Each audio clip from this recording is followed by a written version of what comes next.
அனைவருக்கும் வணக்கம். இப்போ நம்ம பார்க்குறது ரொம்பவே முக்கியமான ஒரு ட்ரெடிஷ்னலான பொருட்கள் பார்க்குறோம். ஜவ்வாது, அரகஜா, அத்தர், புனுகு, பச்சை கற்பூரம், அப்புறம் கோரோசனை அப்படிங்கிறது, அப்புறம் பன்னீர். இதெல்லாமே நம்ம ரொம்ப சூட்சமமான அண்ட் ரொம்ப முக்கியமான தெய்வீக நறுமணம் இருக்கிற பொருள். ஜவ்வாது பவுடராக இருக்குது. இது எப்படி தயாரிப்பாங்க அப்படின்னா, சில மூலிகைகள், சந்தனக்கட்டை, அதெல்லாம். இது புனுகு அண்டு இதுதான் இந்த கோரோசனை. அப்புறம் இப்போ நீங்கள் பார்த்துட்டு இருக்கிறது அரகஜா.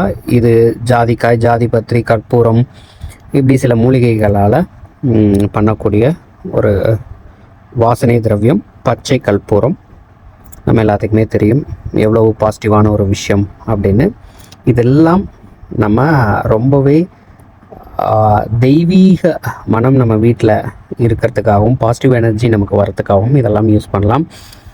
சிவன் கோவிலுக்கு நம்ம இந்த அரகஜா அப்படிங்கிறது அபிஷேகத்துக்கு ரொம்பவே முக்கியமாக பயன்படுத்துவாங்க, கொடுக்கலாம். காலபைரவருக்கும் இதை நம்ம கொடுக்கலாம்.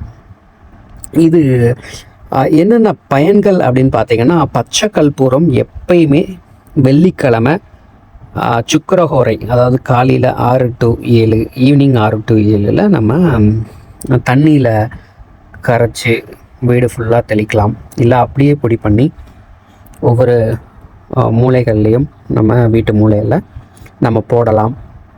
இப்படி பண்ணும்போது வீடும் நறுமணமாக இருக்கும், பாசிட்டிவ் எனர்ஜி இருக்கும். இதை ரெகுலராகவே நம்ம பண்ணலாம். வெள்ளிக்கிழமை இன்னும் விசேஷம். ஜவ்வாது நம்ம வெளியில் போகும்போது கொஞ்சம் சட்டையில் அப்படியே உடம்புல படாமல் சட்டையில் மட்டும் லைட்டாக வச்சுக்கிறது. குழந்தைங்களுக்கு இது அவங்களுடைய ட்ரெஸ்ஸில் வைக்கும்போது கண் திருஷ்டி, கெட்ட சக்தி அவங்கள அண்டாத இருக்கும். பூஜைக்குன்னு பார்த்திங்கன்னா ஜவ்வாது வந்துட்டு நம்ம சாமிக்கு சந்தன குங்குமம் வைக்கும்போது அதில் கலந்து வைக்கலாம். ஒரு பாசிட்டிவ் வைப்ரேஷனை கொடுக்கக்கூடியது ஜவ்வாது. லக்ஷ்மி கடாட்சம் இருக்கும், தீய சக்திகள் அண்டாது. அதே மாதிரி அரகஜா ரொம்ப முக்கியமான ஒரு எல்லாத்தையுமே நம்ம பாசிட்டிவாக ஈர்க்கக்கூடிய ஒரு விஷயம். இது சாமி சிவனுக்கு குறிப்பாக கொடுக்கலாம், மகாலட்சுமிக்கு இது ஒரு வாசன திரவியமாக இருக்கும். இது நம்ம நெத்தியில் வச்சுட்டு வெளியில் போகும்போது ஏதாச்சும் முக்கியமான காரியத்துக்கு போகிறோம் அப்படின்னா அது எல்லாமே சக்ஸஸ் ஆகும். இதை நம்ம நெத்தியில் வச்சுட்டு அதுக்கு மேலே குங்குமமோ விபூதியோ வச்சுக்கலாம். லேடிஸ் ஆகட்டும், ஜென்ஸ் ஆகட்டும் வைக்கலாம். அடுத்ததாக பார்த்திங்க அப்படின்னா புனுகு. இந்த புனுகும் பார்த்திங்கன்னா ரொம்ப ரொம்ப முக்கியமான ஒரு விஷயம். திருப்பதி வெங்கடாஜலபதி பெருமாளுக்கு நடக்கக்கூடிய அபிஷேகங்களில் புனுகு ரொம்ப முக்கியமான ஒரு விஷயம். இதுவும் சிவனுக்கு, காலபைரவருக்கு, மகாலட்சுமிக்கு நம்ம பூஜைக்கு கொடுக்கலாம்.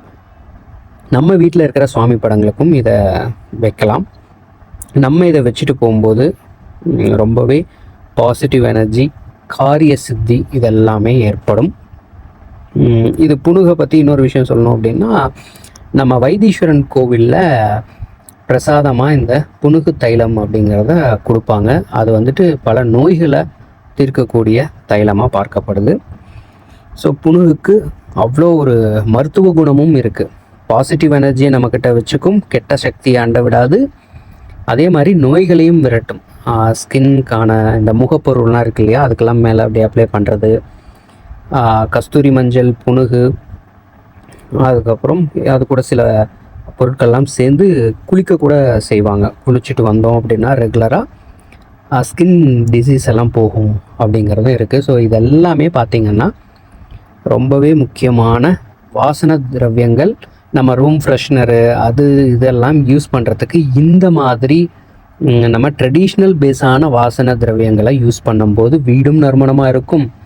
அதே சமயத்தில் எந்த அலர்ஜியும் நமக்கு ஆகாது. அதுக்கப்புறம் கெட்ட சக்திகள் நம்மளை அண்டாமல் ஒரு பாதுகாப்பு வளையமாக இதெல்லாம் இருக்கும். இதை கண்டிப்பாக பயன்படுத்தி பாருங்கள். பன்னீர் நம்ம சொல்லவே தேவையில்லை, அது எவ்வளோ ரொம்ப முக்கியமான ஒரு விஷயமாக சாமியோட அபிஷேகங்களுக்கு. அப்புறம் நம்ம வாசமாக வீடை வச்சுக்கிறதுக்கு அதெல்லாம் உபயோகமாக இருக்குது அப்படிங்கிறது தெரியும்.